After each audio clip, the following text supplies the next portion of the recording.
ചില സിനിമകളൊക്കെ നമ്മൾ കണ്ടു കഴിഞ്ഞാലും നമ്മുടെ മനസ്സിൽ തന്നെ അതിൻ്റെ സീൻസ് ഒക്കെ നിൽക്കുമല്ലേ. അങ്ങനെ ഒരു സിനിമയാണ് നമ്മൾ ഇന്ന് കാണാൻ പോകുന്നത്. സിനിമയുടെ പേര് ബോൺസ് ആൻഡ് ഓൾ. സിനിമയുടെ തുടക്കത്തിൽ തന്നെ ഒരു സ്കൂളാണ് കാണിക്കുന്നത്. അവിടെ പിയാനോ വായിച്ചുകൊണ്ടിരിക്കുകയാണ് നമ്മുടെ കഥാനായിക മാരൻ. അവിടേക്ക് അവളുടെ കൂട്ടുകാരി ഷെറി വരുന്നു. ഷെറി വന്നിട്ട് ഇന്ന് രാത്രി അവളുടെ വീട്ടിലേക്ക് കിമ്മും ജാക്കിയും സ്ലീപ്പ് ഓവറിന് വരുന്നുണ്ട്. എനിക്കിവിടെ ഫ്രണ്ട്സ് ഒന്നും ഇല്ലെന്നല്ലേ പറഞ്ഞത്, ഇന്ന് വന്നാൽ ആ പ്രശ്നം നമുക്കങ്ങ് മാറ്റാം എന്ന് പറഞ്ഞു. പക്ഷേ മേരന്റെ അച്ഛൻ അത് സമ്മതിക്കില്ല. ഷെറി അച്ഛൻ ഉറങ്ങിക്കഴിഞ്ഞ വീട്ടിൽ നിന്ന് ചാടാനായിട്ട് പറയാണ്. മേരൻ സ്കൂള് വിട്ടിറങ്ങിയപ്പോ അവളുടെ അച്ഛൻ അവിടെ കാറുമായിട്ട് കാത്തു നിൽക്കുന്നുണ്ട്. അവരങ്ങനെ തിരിച്ച് വീട്ടിലേക്ക് പോയി. അന്ന് രാത്രി അവളുടെ അച്ഛൻ ഉറങ്ങിയതും മേരൻ ജനല് വഴി ചാടി ഷെറിയുടെ വീട്ടിലേക്ക് പോയി. കിമ്മും മേരനും അവിടെ വെച്ച് പരിചയപ്പെട്ടു. മേരൻ ആ നാട്ടിലേക്ക് താമസം മാറ്റിയിട്ട് കുറച്ച് നാളായിട്ടേ ഉള്ളൂ. അവൾക്ക് ആകെയുള്ളത് അവളുടെ അച്ഛനാണ്. അമ്മ എന്ന ഓർമ്മ പോലും അവക്കില്ല. അമ്മയെക്കുറിച്ചുള്ള വിവരങ്ങളൊന്നും അവളുടെ അച്ഛനോട്ട് പറയത്തുമില്ല. ഇതൊക്കെ അവൾ കിമ്മിനോട് പറയുന്നുണ്ട്. കിമ്മും ഇതൊക്കെ കേട്ടിരുന്നു. പിന്നെ അവളുടെ കയ്യിലെ ക്യൂടെക്സ് മേരന് കാണിച്ചു കൊടുത്തു. മേരനാണെങ്കിൽ കിമ്മിന്റെ വിരല് പിടിച്ച് കടിച്ച് മുറിക്കാൻ തുടങ്ങി. കിമ്മ് വേദനിച്ച് കരഞ്ഞു. അപ്പോൾ ഷെറി പെട്ടെന്ന് വന്നിട്ട് മേരന്റെ കാല് പിടിച്ചു വലിച്ച് അവളെ അവിടെ നിന്ന് മാറ്റി. മേരൻ പിന്നെ ഒന്നും നോക്കിയില്ല. ഷെറിയുടെ വീട്ടിൽ നിന്ന് ഇറങ്ങി ഓടി. നേരെ വീട്ടിൽ ചെന്ന് ഡോറിൽ തട്ടി. അവളുടെ അച്ഛൻ ഡോർ തുറന്നപ്പോ പുറത്ത് ദേഹത്തെല്ലാം ബ്ലഡ് ആയിട്ട് നിൽക്കുവാണ് അയാളുടെ മോള്. നീ പിന്നെ അങ്ങനെ ചെയ്തല്ലേ, പെട്ടെന്ന് പോയി സാധനങ്ങളൊക്കെ പാക്ക് ചെയ്യ്, പോലീസ് വരുന്നതിന് മുന്നേ നമുക്ക് ഇവിടുന്ന് പോണം എന്നയാള് പറഞ്ഞു. അപ്പൊ ഇവള് ആദ്യമായിട്ടൊന്നും അല്ല ഈ പരിപാടി ചെയ്യുന്നത്. അയാളും അവളും കൂടെ അങ്ങനെ കുറച്ച് സാധനങ്ങളൊക്കെ എടുത്ത് കാറി കയറ്റി അവിടുന്ന് പോവാണ്. പിറ്റേന്ന് അവര് വേറൊരു സ്ഥലത്തെത്തി അവിടെ കിടന്നു. രാവിലെ എണീച്ച മേരൻ അവളുടെ അച്ഛനെ അവിടെ ഒന്നും കാണുന്നില്ല. പുറത്താണെങ്കിൽ കാറും ഇല്ല. അവൾക്ക് കുറച്ച് പൈസയും ഒരു ടേപ്പ് റെക്കോർഡും കിട്ടുന്നു. അവളത് അവിടെ ഇരുന്ന് കേൾക്കാൻ തുടങ്ങി. നീ ഈ റെക്കോർഡ് കേട്ട് കഴിഞ്ഞ് ഇത് നശിപ്പിച്ചു കളയണം, കാരണം ഇതില് എന്റെ വോയിസ് ഉണ്ട്. ഇനി ഒരിക്കലും നീ എന്നെ കാണില്ല. എനിക്കിനി നിന്നെ സഹായിക്കാനാവില്ല. നീ നിന്റെ ജീവിതം സ്വയം കണ്ടെത്തണം, നിന്റെ അമ്മ ചെയ്തതുപോലെ. നീ എന്നോട് ക്ഷമിക്കണം. ഇനി ഞാൻ പറയാൻ പോകുന്നതൊക്കെ നിനക്ക് ഓർമ്മയുണ്ടോ എന്ന് എനിക്കറിയില്ല. നിനക്ക് 3 വയസ്സുള്ളപ്പോൾ ഇത്രയായതും അവൾ ആ റെക്കോർഡ് സ്റ്റോപ്പാക്കി. അവൾ കുറേ നേരം ഇരുന്ന് കരഞ്ഞു. പിന്നീട് ഇനി എന്ത് ചെയ്യണമെന്ന് ആലോചിച്ചു. അവൾക്ക് വേണ്ടി അവളുടെ ബർത്ത് സർട്ടിഫിക്കറ്റ് അവിടെ വെച്ചിട്ടാണ് പുള്ളി പോയത്. ബർത്ത് സർട്ടിഫിക്കറ്റിൽ നിന്ന് ജനേൽ മേരി കേൺസ് എന്നാണ് അവളുടെ അമ്മയുടെ പേരെന്ന് അവൾക്ക് മനസ്സിലായി. അമ്മയുടെ സ്ഥലം മിനിസോട്ടോയിലെ ബേഗലി ആണെന്ന് കണ്ടതോടെ അമ്മയെ അന്വേഷിച്ച് പോവാന്ന് തന്നെ മേരൻ തീരുമാനിക്കുവാണ്. ഇതവളുടെ അച്ഛനും അറിയായിരുന്നു, അതായത് അവള് അമ്മയെ അന്വേഷിച്ചിറങ്ങുമെന്നും. പിന്നെ അവള് ഒന്നും നോക്കിയില്ല. കുറച്ച് തുണിയും വാരിക്കെട്ടി ബസ് കൗണ്ടറിലേക്ക് പോയി. എനിക്ക് 18 വയസ്സായെന്നും പറഞ്ഞ് ബർത്ത് സർട്ടിഫിക്കറ്റും കാട്ടി അവള് കൊളംബസിലേക്ക് ടിക്കറ്റ് എടുത്തു. ശേഷം പോകുന്ന വഴിക്ക് ആ ടേപ്പ് റെക്കോർഡിന്റെ ബാക്കി കേൾക്കാൻ തുടങ്ങി. നീ കുട്ടിയായിരുന്നപ്പോ നിനക്ക് പെന്നി എന്ന പേരുള്ള ഒരു ബേബി സിറ്റർ ഉണ്ടായിരുന്നു. പുറത്ത് പോയിട്ട് തിരിച്ചു വന്ന ഞാൻ കാണുന്നത് ബാത്റൂം ഫ്ലോറിൽ ചോരയിൽ കുളിച്ചു കിടക്കുന്ന പെന്നിയാണ്. അവരുടെ മുഖത്തും കഴുത്തിലും എല്ലാം കടിച്ചു മുറിച്ചതിന്റെ പാടുകൾ ഉണ്ടായിരുന്നു. നിനക്കെന്തെങ്കിലും പറ്റിയോന്നറിയാനായി ചെന്ന് നോക്കിയപ്പോ വായിൽ മുഴുവൻ ചോരയൊക്കെ പറ്റിച്ച് നീ സുഖമായിട്ട് കിടന്നുറങ്ങുമായിരുന്നു. നിന്റെ അടുത്തായിട്ട് തന്നെ അവരുടെ ചെവിയും ഉണ്ടായിരുന്നു. അവർ കമ്മലിടാതിരുന്നതിന് ഞാൻ അന്ന് ദൈവത്തോട് നന്ദി പറഞ്ഞു. ഞാൻ അവരുടെ ബോഡി എടുത്തു മാറ്റി അവിടെ എല്ലാം വൃത്തിയാക്കി നിന്നെയും കൊണ്ട് സ്ഥലം വിട്ടു. അവർക്ക് ഇതുവരെ പെന്നിയുടെ ബോഡി കണ്ടെത്താനായില്ല. അന്നാണ് ഞാൻ അവസാനമായി നമ്മുടെ യഥാർത്ഥ ലാസ്റ്റ് നെയിം ഉപയോഗിച്ചത്. പിന്നെ കുറെ വർഷങ്ങൾ ഒരു കുഴപ്പവുമില്ലാണ്ട് പോയി. അതുകൊണ്ട് തന്നെ നിന്നെ സ്കൂളിൽ വിട്ടാലും നീ ഒന്നും ചെയ്യില്ലെന്ന് ഞാൻ കരുതി. പക്ഷേ നീ എന്നെ കടത്തിവെട്ടി. നീ അത് ചെയ്തു. അവൾ വീണ്ടും ടേപ്പ് റെക്കോർഡ് നിർത്തി. രാത്രി അവള് ബസ് ഇറങ്ങി. ഇനി എങ്ങോട്ട് എങ്ങനെ പോണം എന്നറിയാതെ ചുറ്റും ആൾക്കാരൊന്നും ഇല്ലാത്തൊരു സ്ഥലത്ത് അവള് നിൽക്കുവാണ്. അപ്പോഴാണ് ദൂരെ നിന്നൊരു കിഴവൻ നല്ല ഡ്രസ്സൊക്കെ ധരിച്ച് അവളുടെ അടുത്തേക്ക് വരുന്നത്. ഞാൻ നിന്നെ നോക്കിയാണ് വന്നതെന്ന് അയാൾ പറഞ്ഞു. എന്നാൽ മേരൻ അങ്ങനെ ഒരാളെ ഇതുവരെ കണ്ടിട്ടില്ല. നിനക്കെന്നെ അറിയാൻ വഴിയില്ല. ഞാൻ നിന്നെ മണത്താണറിഞ്ഞത്. നീ എന്നാണ് അവസാനമായി കഴിച്ചത് എന്ന അയാളുടെ ചോദ്യത്തിൽ മേരൻ ഞെട്ടിത്തെറിച്ച് നിന്നുപോയി. അയാൾ അവളെ മണത്തിട്ട് നീ കുറെ മാസമായല്ലേ എന്ന് ചോദിച്ചു. മേരനാണേൽ നിങ്ങൾക്കത് മണത്തറിയാൻ കഴിയുമോ എന്ന് ചോദിച്ച് അത്ഭുതപ്പെട്ടു. അവള് കരുതിയത് അവള് മാത്രമാണ് ഇങ്ങനെ മനുഷ്യരെ കഴിക്കുന്നതെന്ന്. നീ വിചാരിച്ചാൽ ഇതൊക്കെ നിന്നെ കൊണ്ടും പറ്റുമെന്ന് പറഞ്ഞ് അയാള് നടക്കാൻ തുടങ്ങി. അവളോടും തന്നെ പിന്തുടരാൻ പറഞ്ഞു. മേരൻ അയാൾ കാണാതെ തറയിൽ നിന്ന് ഒരു കല്ലുമെടുത്ത് അയാളുടെ പുറകെ പോയി. തന്റെ പേര് സള്ളിവാൻ ആണെന്നും കൂട്ടുകാർ തന്നെ സള്ളി എന്ന് വിളിക്കുമെന്ന് അവളോട് അയാൾ പറഞ്ഞു. അവളും സ്വയം പരിചയപ്പെടുത്തി. അയാളും അവളെ പോലെ മനുഷ്യരെ പച്ചയ്ക്ക് തിന്നുന്ന ഒരു നരഭോജിയാണ്. അവളെ എങ്ങാനും കൂട്ടിക്കൊണ്ടുപോയി കൊന്നു തിന്നുമോ എന്നൊരു പേടി അവളുടെ ഉള്ളിലുണ്ടായി. ഇത് മനസ്സിലാക്കിയെന്ന വണ്ണം സള്ളി, എനിക്ക് കുറച്ച് നിയമങ്ങളൊക്കെ ഉണ്ട്. ഞാൻ ഒരിക്കലും ഒരു ഈറ്ററിനെ കഴിക്കില്ല. നീ പേടിക്കണ്ട, ഞാൻ നിനക്ക് ഡിന്നർ തരാം എന്ന് പറഞ്ഞ് അവളെ ഒരു വീട്ടിലേക്ക് കൂട്ടിക്കൊണ്ടുപോയി. അകത്ത് കയറിയപ്പോ മേരന് മനസ്സിലായി അത് സള്ളിയുടെ വീടല്ലെന്ന്. ഇവിടെ ആരാ താമസിക്കുന്നതെന്ന് ചോദിച്ചപ്പോ നീ പോയി നോക്കെന്ന് സള്ളി പറയാണ്. അവളും അവിടെ നിന്ന് മണം പിടിച്ചപ്പോ മുകളിലെ നിലയിൽ നിന്നും എന്തോ മണം വരുന്നുണ്ടായിരുന്നു. അവൾ കയറി നോക്കിയപ്പോ ഒരു വൃദ്ധ റൂമിനുള്ളിൽ ശ്വാസം എടുക്കാൻ ബുദ്ധിമുട്ടി കിടക്കുന്നത് കാണുകയാണ്. നമുക്കവരെ രക്ഷിക്കാം, ഇവർക്ക് ജീവനുണ്ട് എന്നവള് പറഞ്ഞപ്പോ സള്ളി അതിനെ എതിർത്തു. നമ്മുടെ ഉള്ളിൽ എന്താണോ ഉള്ളത് അതിന് മനുഷ്യമാംസം വേണം. ഇവരെ ഞാനൊന്നും ചെയ്തതല്ല. രാവിലെ ഈ അവസ്ഥയിലാണ് ഞാൻ ഇവരെ കണ്ടത്. കുറച്ച് മണിക്കൂറുകൾ കഴിഞ്ഞാൽ ഇവര് മരിക്കും. അപ്പൊ നമുക്ക് പരിപാടി ചെയ്യാം. നീ അതുവരെ പോയി കിടക്ക്. ഇവര് മരിക്കുമ്പോ നിനക്ക് അറിയാൻ കഴിയും. ഇവൾക്കിത് കേട്ട് ഭയങ്കര സങ്കടായി. ഈ സള്ളി ഇതൊക്കെ പറയുന്നത് കുറച്ച് വിയേർഡായിട്ടാണ്. ഞാൻ എന്ന് പറയുന്നതിന് പകരം സള്ളി എന്ന് സ്വയം പറയും. പുള്ളി മൊത്തത്തിൽ അത്ര വെടുപ്പൊന്നുമല്ല. അയാള് ആൾക്കാരെ കൊല്ലില്ല, പകരം ഇതുപോലെ മരിക്കുന്നവരെയാണ് കഴിക്കുക എന്നൊക്കെയാണ് പുള്ളി പറയുന്നത്. അവള് റൂമിൽ പോയി കിടന്നു. രാവിലെ ആ സ്ത്രീ മരിച്ചെന്ന് മേരന് മനസ്സിലായി. അവൾ ചെന്ന് നോക്കിയപ്പോ സള്ളി വെള്ള ബനിയനും ഒരു നിക്കറുമൊക്കെ ഇട്ട് ആ വൃദ്ധയെ വിവസ്ത്രയാക്കി കഴിക്കാൻ തുടങ്ങിയിരുന്നു. അത്രയും നാളും മനുഷ്യമാംസം കഴിക്കാതിരുന്ന മേരൻ ആർത്തിയോടെ വൃദ്ധയെ കഴിക്കാൻ തുടങ്ങി. ബ്രേക്ക്ഫാസ്റ്റ് കഴിഞ്ഞ് സള്ളി ഒരു പൊതി എടുത്തുകൊണ്ട് വന്നു. അതിനുള്ളില് കൂട്ടിക്കെട്ടിയ ഒരു കൂട്ടം മുടികളാണ് ഉണ്ടായിരുന്നത്. സള്ളി താൻ കൊന്ന അല്ലെങ്കിൽ ഭക്ഷിച്ച ആളുകളുടെ മുടി വെട്ടിക്കോർത്ത് കൂടെ കൊണ്ട് നടക്കും. മേരൻ എന്തിനാണ് ഇങ്ങോട്ട് വന്നതെന്ന് അയാൾ ചോദിക്കാണ്. ഞാൻ എന്റെ അമ്മയെ അന്വേഷിച്ചിറങ്ങിയതാണെന്നും അവര് ജനിച്ച സ്ഥലപ്പേര് മാത്രം വെച്ചാണ് ഈ പോക്കെന്നും അവള് പറഞ്ഞു. അത് കഴിഞ്ഞ് അവര് പോയി ഫ്രഷായി. മേരൻ കുളി കഴിഞ്ഞ് അയാൾ അറിയാതെ അവിടെ നിന്നിറങ്ങി ഒരു ബസ്സിൽ കയറി പോവാണ്. ബസ് എടുത്തതും തന്നെ നോക്കി നിൽക്കുന്ന സള്ളിയെ അവള് കണ്ടു. പിന്നീട് അവള് ആ റെക്കോർഡ് വീണ്ടും കേട്ടു. നീ അന്ന് സ്കൂളിൽ നിന്ന് ഒരു ക്യാമ്പിന് പോയി. അവിടെ നിന്ന് ഒരു പയ്യൻ മിസ്സിംഗ് ആയി. എനിക്കറിയാമായിരുന്നു അതിന് പിന്നിൽ നീയാണെന്ന്. ഒരച്ഛൻ എന്ന നിലയിൽ നിന്നെ ഞാൻ സ്നേഹിച്ചിരുന്നു എന്നെനിക്കറിയില്ല. പക്ഷേ ഞാൻ നിന്നെ വെറുത്തിരുന്നില്ല. നിനക്കവരെ കഴിക്കേണ്ടി വന്നു. പക്ഷേ എന്തിനാണെന്ന് എനിക്കറിയില്ല. ആ പയ്യന്റെ ബോഡി കാട്ടിനുള്ളിൽ നിന്ന് കിട്ടി. അവൻ മരിച്ചതിൽ നിനക്കൊരു സങ്കടമുള്ളതായും എനിക്ക് തോന്നിയില്ല. ഞാൻ പിന്നെയും നിന്നെയും കൊണ്ട് അവിടെ നിന്ന് പോയി. ഇപ്പൊ മേരൻ ബസ് ഇറങ്ങി ഒരു സ്റ്റോറിലേക്ക് കയറി. അവിടെ വെച്ചാണ് അവൾ ലീയെ കാണുന്നത്. മണം പിടിച്ച് അവനും തന്നെ പോലെ ഒരാളാണെന്ന് അവൾക്ക് മനസ്സിലായി. ലീ ഒരുത്തനുമായിട്ട് അടിയുണ്ടാക്കി കടയിൽ നിന്ന് ഇറങ്ങിപ്പോയി. മേരൻ പുറത്തിറങ്ങി നോക്കുമ്പോ ലീ ഒരു ബിൽഡിങ്ങിന്റെ ഉള്ളിൽ നിന്ന് ദേഹത്ത് ചോരയൊക്കെ ആയിട്ട് ഇറങ്ങി വരുവാണ്. ഒബ്വിയസ്ലി ആ പോയവനെ ബിൽഡിങ്ങിൽ വെച്ച് കൊന്നു തിന്നിട്ടാണ് ലീ വരുന്നത്. അയാളുടെ ബാഗും പേഴ്സും ഒക്കെ അവൻ എടുക്കുന്നുണ്ട്. അവളെ കണ്ടിട്ട് അവൻ പറയുന്നത് അവൻ അകത്ത് കിടപ്പുണ്ട്, നിനക്ക് വേണേൽ പൊക്കോ, പോയി കഴിച്ചു എന്നാണ്.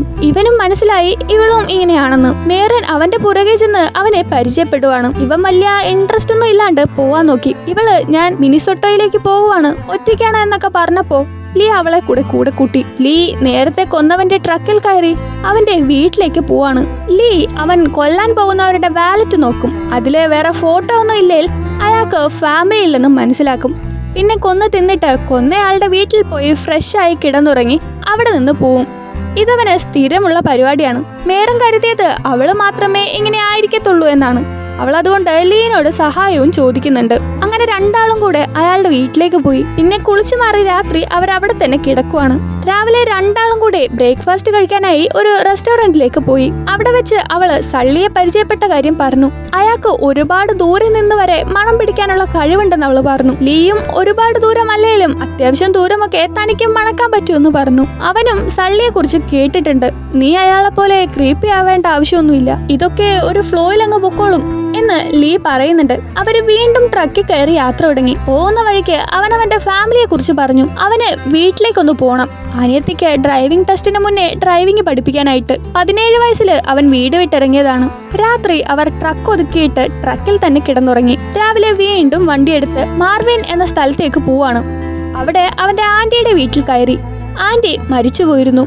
വീട്ടിലേക്ക് നേരെ കയറി ചെല്ലാൻ പറ്റില്ല. ആൾക്കാര് ലീനെ കണ്ട എന്തോ പ്രശ്നമുണ്ട്. പക്ഷെ കാര്യം അവൻ പറയുന്നില്ല. അവൻ കൈലയെ കാണാൻ വേണ്ടിട്ട് പോയി. കൈലയാണ് അവന്റെ അനിയത്തി. അവൻ പിന്നീട് ഫുഡൊക്കെ വാങ്ങി തിരിച്ചു വന്നു. അപ്പോഴുണ്ടടാ ദാ ഡോറിൽ ഒരേ ഇടി. ആര്? നമ്മുടെ കൈല. ലീ തിരിച്ചു പോവാണെന്ന് ഒരു നോട്ട് എഴുതി വെച്ചിട്ടാണ് അവൻ വന്നത്. അതുകൊണ്ട് കൈല കയറി വന്ന ഒരേ അലപ്പ്. മേരനെ പരിചയപ്പെടാൻ കൂടെ അവള് നിൽക്കുന്നില്ല. നീ എപ്പോഴും എങ്ങോട്ടായി പോകുന്നത്? അച്ഛനന്ന് ഇതുപോലെ പോയിട്ട് പിന്നെ തിരിച്ചു വന്നില്ല. നിന്നെ കാണാണ്ട് ഞാനും അമ്മ അനുഭവിക്കുന്ന ടെൻഷൻ നിനക്ക് പറഞ്ഞ മനസ്സിലാവില്ല എന്നൊക്കെ പറഞ്ഞ് അവള് ലീന വഴക്കുറഞ്ഞു. ലീ ആണേൽ ഞാൻ അച്ഛനെ പോലെ അല്ല, 2 ആഴ്ച കഴിഞ്ഞ് ഞാനിങ്ങ് വരും എന്നൊക്കെ പറഞ്ഞു. ഇവൻ ഇതും പറഞ്ഞ് അങ്ങ് മുങ്ങുന്നതുകൊണ്ട് തന്നെ കൈല അവനെ ചീത്തയും വിളിച്ച് അവിടെ നിന്ന് പോയി. കയ്യിലേക്ക് അവനിങ്ങനെ മനുഷ്യരെ തിന്നുന്ന കാര്യമൊന്നും അറിയത്തില്ല.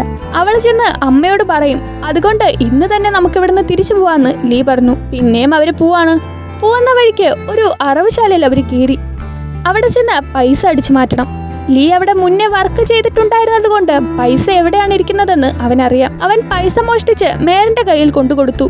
പിന്നെ അവളെയും കൊണ്ട് അവൻ അവിടുത്തെ തൊഴുത്തിൽ പോയിരുന്നു. അവിടെ വെച്ച് അവര് കാര്യങ്ങളൊക്കെ സംസാരിച്ച് പിന്നീട് അവര് അവിടെ വെച്ച് തന്നെ ഇഷ്ടത്തിലാവുകയാണ്. അവർ അടുത്ത ദിവസം യാത്ര ചെയ്ത് ഒരു കാട്ടിനുള്ളിൽ സ്റ്റേ ചെയ്യാണ്. മേരൻ അവനോട് ആദ്യം ആരെയാണ് നീ കഴിച്ചത് എന്ന് ചോദിച്ചു. അവനും അവന്റെ ബേബി സിറ്ററിനെയാണ് കഴിച്ചത്. ഇതൊക്കെ ഇവര് സംസാരിച്ചുകൊണ്ടിരിക്കുന്നതിനിടയ്ക്ക് 2 പുരുഷന്മാർ അങ്ങോട്ട് വരുന്നുണ്ട്. ഇവരും കാനിബലിസ്റ്റ് ആണ്. ലീനെ മണം പിടിച്ചാണ് ഇവര് വന്നേക്കുന്നത്. രാത്രി നമുക്കിവിടെ കൂടാന്ന് പറഞ്ഞ് അവരും കാട്ടിലിരുന്നു. രാത്രി തീയൊക്കെ കൂട്ടി അവരിരുന്ന് സംസാരിക്കുകയാണ്. അതിലൊരാള് മനുഷ്യന്മാരെ ഒരു ദാക്ഷിണ്യവും ഇല്ലാണ്ട് കഴിക്കും. എന്ന് വെച്ചാൽ ചുമ്മാ പുറത്തുള്ളത് മാത്രമല്ല എല്ലുവരെയും കഴിക്കും. അയാള് ലീനെ പോലെ കുടുംബമുള്ളവരാണോ എന്നൊന്നും നോക്കില്ല. കയ്യിൽ കിട്ടുന്നവരെയൊക്കെ തിന്നും. അയാളുടെ കൂടെ ഉണ്ടായിരുന്നയാൾ കാനിബലല്ല. എന്നാൽ മനുഷ്യരെ കൊല്ലുന്നത് ഇഷ്ടമായോണ്ട് ഇയാളുടെ കൂടെ നടക്കുന്നതാണ്. ഇതൊക്കെ കേട്ട് മേരനും ലീക്കും ഭയങ്കര റോങ് അടിച്ചു. അതുകൊണ്ട് തന്നെ രാത്രി അവരുടെ കണ്ണ് വെട്ടിച്ച് ലീയും മേരനും അവിടെ നിന്ന് പോവാണ്. അവരൊന്ന് ചില്ല് ചെയ്യാനായിട്ട് പോകുന്ന വഴിക്ക് പാർക്കിൽ കയറി. അവിടെ വെച്ച് മേരൻ അവക്ക് വിശക്കുന്നുണ്ടെന്ന് പറഞ്ഞു. അവൾ ഉദ്ദേശിച്ച വിശപ്പ് എന്തുവാ? മനുഷ്യരെ തിന്നാനുള്ള വിശപ്പ്. അങ്ങനെ ലീ പാർക്കിലിരുന്ന് ഇരയെ തപ്പി. അപ്പോ അവിടെ സ്റ്റോൾ ഇട്ടേക്കുന്ന ഒരുത്തനെ ചെന്ന് മുട്ടി. ലീ ആണേൽ ഇവൻ ഗേ ആണെന്ന് മനസ്സിലാക്കി വൈകിട്ട് കൂടെ പോരുന്നോ എന്ന് ചോദിച്ചു. അയാളുടെ കയ്യില് മോതിരമൊന്നും കാണാത്തതുകൊണ്ട് തന്നെ ഇര ഇയാളാണെന്ന് ഉറപ്പിച്ചു. ലീ ലിറ്ററലി തിന്നാൻ വിളിക്കുകയാണെന്ന് അറിയാണ്ട് പാവം അയാളും വൈകിട്ട് അവനെ കാണാൻ വേണ്ടി വന്നു. മേരനെ കാറിലിരുത്തി ലീ അയാളെ കൊണ്ട് അടുത്തുള്ള കുറ്റിക്കാട്ടിലേക്ക് പോയി. അവിടെ വെച്ച് അയാളെ ലീ കൊന്നു. പിന്നെ മേരനും കൂടെ വന്ന് അയാളെയും കഴിച്ചേച്ച് അയാളുടെ വണ്ടിയും എടുത്ത് അയാളുടെ വീട്ടിലേക്ക് പോവാണ്. അപ്പോഴാണ് അവര് ആ വീട്ടില് ഒരു സ്ത്രീ കുഞ്ഞിനെ കൊണ്ട് നിൽക്കുന്നത് കാണുന്നത്. അയാളുടെ കാറിലും ഫാമിലി പിക്ചർ കണ്ടു. ഇവരതറിഞ്ഞ് ഭയങ്കരമായിട്ട് പാനിക്കായി. മേരനാണേല് സങ്കടവും ദേഷ്യവും എല്ലാം തോന്നി. നമ്മൾ അറിയാണ്ട് ചെയ്തതല്ലേന്ന് ലീ എന്തൊക്കെയോ പറഞ്ഞുകൊണ്ടിരുന്നു. ഇനി ഇവിടെ നിൽക്കുന്നത് ശരിയാവൂലെന്ന് മനസ്സിലാക്കി അവര് പഴയ ട്രക്കിൽ കയറി അവിടുന്ന് സ്ഥലം വിട്ടു. മേരൻ കാറിൽ കയറിയിട്ടും ലീനോട് നീ എന്തിനാ ഇത് ചെയ്തേ? അയാളുടെ പിള്ളേരൊക്കെ അനാഥരായില്ലേ? നിനക്ക് വേറെ ആരെയും കിട്ടിയില്ലേ എന്ന് പറഞ്ഞ് അലയ്ക്കാൻ തുടങ്ങി.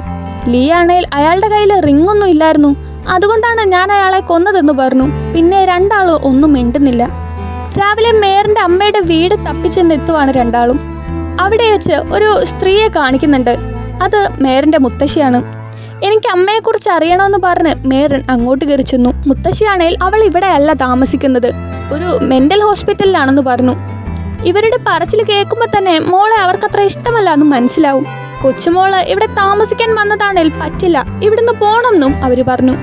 ഞാൻ അമ്മയെ കാണാനാണ് വന്നത്, ഇവിടെ നിൽക്കുന്നില്ല എന്ന് പറഞ്ഞ് ആ മെന്റൽ ഹോസ്പിറ്റലിന്റെ അഡ്രസ്സും വാങ്ങി പോവാണ് നമ്മുടെ മേരൻ. ഹോസ്പിറ്റലിൽ പോയി അവൾ അമ്മയെ കണ്ടു. അവളുടെ അമ്മയുടെ 2 കൈയും മുറിഞ്ഞു പോയ ഒരവസ്ഥയിലാണ്. അവർക്ക് വ്യക്തമായിട്ട് സംസാരിക്കാൻ പറ്റുന്ന ഒരവസ്ഥയിലുമല്ലിപ്പോ. നേഴ്സ് മേരന് ഒരു ലെറ്റർ കൊടുത്തു. അവളുടെ അമ്മ 15 വർഷം മുന്നേ മകൾക്കായി എഴുതി വെച്ച ഒരു ലെറ്റർ. ആ ലെറ്ററിൽ ഇങ്ങനെയാണ് എഴുതിയിരുന്നത്: മേരൻ, നീ ഒരു നാൾ ഇവിടെ വന്ന് ഈ ലെറ്റർ വായിക്കുന്നുണ്ടേ, അതിനർത്ഥം നിന്റെ അച്ഛൻ എനിക്ക് തന്ന വാക്ക് ലംഘിച്ചു എന്നാണ്. എന്നെക്കുറിച്ച് അവൻ എന്തെങ്കിലും നിന്നോട് പറഞ്ഞു കാണും. ഞങ്ങൾ കല്യാണം കഴിച്ചപ്പോൾ ഞാനൊരു കാനിബലാണെന്ന് നിന്റെ അച്ഛൻ അറിയില്ലായിരുന്നു. എന്നാൽ നിന്നെ പ്രസവിച്ച സമയമായപ്പോഴേക്ക് അവനത് മനസ്സിലായി. ഞാൻ നിങ്ങളെ 2 പേരെയും ഉപദ്രവിക്കില്ലെന്ന് പറഞ്ഞതാണ്. എന്നാലും അതിനെന്തുറപ്പാണുള്ളത്? എനിക്ക് സ്വയം ജീവൻ എടുക്കണമെന്ന് തോന്നി. എന്നാലും നിനക്ക് വേണ്ടി ഞാനിവിടെ ജീവിച്ചു.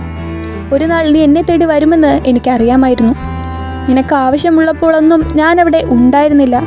നീ എനിക്കതിന് മാപ്പ് തരണം. നമ്മളെപ്പോലെയുള്ളവർക്ക് സ്നേഹം പറഞ്ഞിട്ടില്ല. ഇതുപോലെ അടഞ്ഞ മുറി മാത്രമാണ് നമ്മളെ കാത്തിരിക്കുന്നത്. ഈ ലോകത്ത് നമ്മളെപ്പോലെ ഉള്ളവരുടെ ആവശ്യമില്ല. ഞാൻ നിന്നെ സഹായിക്കാം. ഇത്രയും വായിച്ചു കഴിഞ്ഞ് ഇവൾ അമ്മയെ നോക്കിയതും ഇവര് ചാടി എണീച്ച് മേരനെ കൊല്ലാൻ നോക്കി. മേരൻ ചാവ് ചാവ് എന്ന് അവര് പറഞ്ഞുകൊണ്ടിരുന്നു. മേരൻ ആകെ പാനിക്കായി അവിടെ നിന്ന് ഇറങ്ങിപ്പോയി. ലീനോട് ചെന്നിട്ട് അവര് നമ്മളെ പോലെയാണ്, അവർക്കാകെ ഭ്രാന്ത് പിടിച്ചിരിക്കുവാണ്, സ്വന്തം കൈ മുറിച്ച് തന്നെ തിന്നിട്ടിരിക്കുകയാണ് ആ പെണ്ണുപിള്ള, അവർക്ക് വീട്ടിൽ തന്നെ നിൽക്കായിരുന്നു, എങ്കിൽ എനിക്ക് ഇത്രയും അനുഭവിക്കേണ്ടി വരില്ലായിരുന്നു എന്നൊക്കെ പറഞ്ഞു. എടി, അവർ നിന്നിരുന്നേൽ ചിലപ്പോൾ നിന്നെ ഉപദ്രവിച്ചേനെ. ഞാൻ അനുഭവിച്ചതിനെക്കാട്ടിലും എത്രയോ ബെറ്ററാണ് ഈ സിറ്റുവേഷൻ. നീ സമാധാനിക്ക്, ഞാനും ഇങ്ങനെയായിരുന്നു, എല്ലാം ശരിയാവും. മേരന് ആകെ ദേഷ്യവും സങ്കടവും ഒക്കെ തോന്നി. അവൾ പിന്നെ ഡ്രൈവ് ചെയ്യാണ്. ലീ അടുത്ത് കിടന്ന് ഉറങ്ങുന്നുണ്ട്. പെട്രോൾ അടിക്കാനാണെന്നും പറഞ്ഞ് ട്രക്ക് നിർത്തി കുറച്ച് പൈസയും ട്രക്കിൽ വെച്ച് അവൾ അവിടുന്ന് ബാഗും എടുത്തു പോയി. കുറച്ചു കഴിഞ്ഞ് ഉറക്കണിച്ച ലീ മേരന്റെ പേര് വിളിച്ച് അവിടെ എല്ലാം നടന്നു. പിന്നെ അവന് മനസ്സിലായി അവൾ അവിടുന്ന് പോയിന്ന്. മേരൻ അവിടെ നിന്ന് നടന്ന് ഒരു സ്റ്റോറിലേക്ക് കയറാൻ വേണ്ടി പോയപ്പോഴാണ് അവിടേക്ക് സള്ളി വരുന്നത്. സള്ളി ഇവൾ അവിടുന്ന് പോയാൽ പിന്നെ ഇവളുടെ പുറകെ തന്നെ ഉണ്ടായിരുന്നു. നിന്റെ കൂട്ടുകാരൻ പയ്യൻ എന്തു പറ്റി? അവൻ വണ്ടിയും കൊണ്ട് ഇതുവഴി പാഞ്ഞു പോകുന്നത് കണ്ടല്ലോ എന്ന് സള്ളി ചോദിച്ചു. പിന്നെ അവളെ ഒരു റൈഡ് പോവാനായിട്ടും സള്ളി ക്ഷണിച്ചു. മേരനാണേൽ എനിക്ക് നിങ്ങളെ വിശ്വാസമില്ല, ഞാൻ നിങ്ങളുടെ കൂടെ എങ്ങോട്ടും വരുന്നില്ല എന്ന് പറഞ്ഞു. ഇതോടെ സള്ളി ദേഷ്യപ്പെട്ട് മേരനെ 2 ചീത്തയും വിളിച്ച് അവിടുന്ന് പോയി. മേരൻ പിന്നീട് ഒറ്റയ്ക്ക് യാത്ര ചെയ്യാൻ തുടങ്ങി. ലീ അവളെ കാണാത്തോണ്ട് തിരിച്ച് അവന്റെ ഫാമിലിയുടെ അടുത്തേക്ക് തന്നെ പോയി. കുറച്ച് മാസങ്ങൾ കഴിഞ്ഞ് മേരൻ ലീനെ അന്വേഷിച്ച് അവന്റെ നാട്ടിൽ പോയി. അവിടെ വെച്ച് അവള് കൈലയെ കണ്ട് ലീ എവിടെയാണെന്ന് അന്വേഷിച്ചു. ലീ ഇപ്പോൾ എവിടേക്കും പോവാറില്ല. അവനിപ്പോ അവിടെ അടുത്തുള്ള ഒരു അരുവിന്റെ അടുത്ത് ക്യാമ്പ് ചെയ്യുന്നുണ്ടെന്ന് കൈല പറഞ്ഞു. മേരൻ അവരുടെ അച്ഛന് എന്താണ് സംഭവിച്ചതെന്ന് ചോദിച്ചു. അച്ഛൻ ഭയങ്കര മോശമായിട്ടുള്ള ഒരാളായിരുന്നു. അയാള് ഞങ്ങളെയൊക്കെ ഉപദ്രവിക്കുമായിരുന്നു. ഒരു ദിവസം എനിക്ക് നന്നായിട്ട് കിട്ടി. അപ്പോൾ ലീ അച്ഛനെ പിടിച്ചു വെച്ചിട്ട് പോലീസിനെ വിളിക്കാൻ പറഞ്ഞു. ഞാൻ പോയി പോലീസിനെ വിളിച്ചിട്ട് വന്നപ്പോൾ അച്ഛൻ ഇവിടെ ഇല്ല. പുറത്തച്ഛൻ്റെ കാറും ഇല്ലായിരുന്നു. അച്ഛൻ കാറും എടുത്ത് പോയി എന്ന് ലീ പറഞ്ഞതാ. പക്ഷേ അവൻ്റെ ദേഹത്ത് ഫുള്ള് ചോരയായിരുന്നുകൊണ്ട് അച്ഛനെ ലീ എന്തേലും ചെയ്തു കാണുമെന്ന് പറഞ്ഞ് അവനെ പിടിച്ചോണ്ട് പോയി. 3 ദിവസം കഴിഞ്ഞ് അവനെ വിട്ടയക്കുകയും ചെയ്തു. അവൻ്റെ ദേഹത്തുണ്ടായിരുന്നത് അവൻ്റെ തന്നെ ചോരയായിരുന്നു എന്ന് പിന്നെ ടെസ്റ്റിൽ കണ്ടു. ഇത് 4 വർഷം മുന്നേ നടന്ന കാര്യമാ. എന്നിട്ടും അവൻ ഇപ്പോഴും തെറ്റ് ചെയ്തതുപോലെ മുങ്ങി നടക്കുവാണ്. ഇതൊക്കെ കേട്ടിട്ട് മേരൻ ലീനെ പോയി കണ്ടു. അവർ മുന്നത്തെ പോലെ ട്രക്കും എടുത്ത് ചുമ്മാ കറങ്ങി നടന്നു. മേരൻ പിന്നീട് നീ എന്തിനാ അച്ഛനെ കൊന്നത് എന്ന് ചോദിച്ചു. അവൻ്റെ അച്ഛനും ഒരു കാനിബലായിരുന്നു. ഒരു ദിവസം അയാൾ കൈലയെ കൊല്ലാൻ വേണ്ടി വന്നു. അപ്പോഴാണ് ലീ അയാളെ പിടിച്ചു വെച്ചിട്ട് അവളോട് പോലീസിനെ വിളിക്കാൻ പറഞ്ഞത്. അയാള് ലീയെയും ആക്രമിച്ചു. പിന്നെ അയാളെ ബോധം കെടുപ്പിച്ച് അവൻ അയാളെ ആളൊഴിഞ്ഞ ഒരു ബിൽഡിങ്ങിൽ കൊണ്ട് കെട്ടിയിട്ടു. 3 ദിവസം കഴിഞ്ഞ് അയാളെ അവൻ കൊന്നു തിന്നുകയാണ് ചെയ്തത്. കെയിലയ്ക്ക് വേണ്ടിയാണ് അവൻ ഇപ്പോഴും ജീവിച്ചിരിക്കുന്നത് തന്നെ. അവൻ ഇതൊക്കെ ഭയങ്കര സങ്കടപ്പെട്ട് കരഞ്ഞ് മേരനോട് പറഞ്ഞു. നിന്റെ സ്ഥാനത്ത് ഞാനായിരുന്നാലും ഇതേ ചെയ്യൂ എന്ന് പറഞ്ഞ് അവള് ലീനെ സമാധാനിപ്പിച്ചു. ഇത് കഴിഞ്ഞ് രണ്ടാളും ഒരു നാട്ടിൽ പോയി ജോലിയൊക്കെ ചെയ്ത് സാധാരണക്കാരെ പോലെ ജീവിക്കാന്ന് തീരുമാനിച്ചു. അവരൊരു വീട് വാടകയ്ക്കെടുത്ത് ഒന്നിച്ച് താമസിക്കാൻ തുടങ്ങി. അങ്ങനെ ഒരു ദിവസം മേരൻ തന്റെ ലൈബ്രറിയിലെ ജോലിയൊക്കെ കഴിഞ്ഞ് വന്നപ്പോൾ റൂമില് സാധനങ്ങളൊക്കെ അലങ്കോലപ്പെട്ട് കിടക്കുന്നത് കണ്ടു. ലീയും വീട്ടിലില്ല. പെട്ടെന്നാണ് സള്ളി അവളെ കയറി പിടിച്ചത്. നീ എൻ്റെ കൂടെ വരണം, എനിക്ക് നിന്നെ മിസ് ചെയ്യുന്നു എന്നൊക്കെ സള്ളി പറഞ്ഞു. ഞാനും ലീയും ഇപ്പോൾ ഒരുമിച്ചാണെന്ന് മേരൻ പറയുന്നത് കേട്ടിട്ട് അയാൾക്ക് പിന്നെയും ദേഷ്യം വന്നു. നീ ആരെയും കൊല്ലില്ലല്ലോ സള്ളി, നീ എന്നോട് അങ്ങനെയല്ലേ അന്ന് പറഞ്ഞത് എന്ന് മേരൻ ചോദിച്ചു. പക്ഷേ അയാൾ കള്ളം പറഞ്ഞതായിരുന്നു. അയാൾ ആളുകളെ കൊന്നു തിന്നുമായിരുന്നു. അപ്പോഴാണ് അവിടേക്ക് ലീ വന്നത്. അവൻ അയാളുടെ മുഖത്ത് കവറിട്ട് ശ്വാസം മുട്ടിക്കാൻ നോക്കി. അപ്പോൾ സള്ളി കത്തി വെച്ച് ലീന്റെ നെഞ്ചിൽ കുത്തി. പിന്നെ മേരൻ ആ കത്തി പിടിച്ചു വാങ്ങി സള്ളിയെ കുത്താൻ തുടങ്ങി. ശേഷം അവര് സള്ളിയേയും പിടിച്ചുകൊണ്ട് ബാത്ടബിൽ കൊണ്ടുപോയി അയാളുടെ ഹൃദയം പുറത്തെടുത്ത് കൊന്നു. മേരൻ അയാളുടെ ബാഗ് നോക്കിയപ്പോൾ മറ്റേ മുടികളുടെ കൂട്ടത്തിൽ കൈലയുടെ മുടി കണ്ടു. അവരെ കാണാൻ വന്ന കൈലയെ സള്ളി കൊന്നു തിന്നു. തന്റെ അനിയത്തി മരിച്ചതറിഞ്ഞ് ലീക്ക് ഭയങ്കര സങ്കടാവുകയാണ്. നീ അത് ഓർക്കണ്ട, നമുക്ക് ആശുപത്രി പോവാം, പോലീസിനെ വിളിക്കാന്ന് മേരൻ പറഞ്ഞു. എന്നാൽ ലീക്ക് നല്ല കുത്താണ് കിട്ടിയത്. അവനിനി രക്ഷപ്പെടാൻ പറ്റില്ല. ലീ അവസാനമായിട്ട് മേരനോട് തന്നെ കഴിക്കാൻ ആവശ്യപ്പെട്ടു. മേരൻ അവന്റെ നിർബന്ധം കൊണ്ട് അവനെ കഴിക്കുവാണ്. മൂവിയുടെ അവസാനം ഇവർ രണ്ടുപേരും സന്തോഷത്തോടെ ഇരിക്കുന്ന ഒരു സീനാണ് കാണിക്കുന്നത്. അപ്പോൾ ഇത്രയേ ഉള്ളൂ നമ്മളുടെ video. Thank you for watching.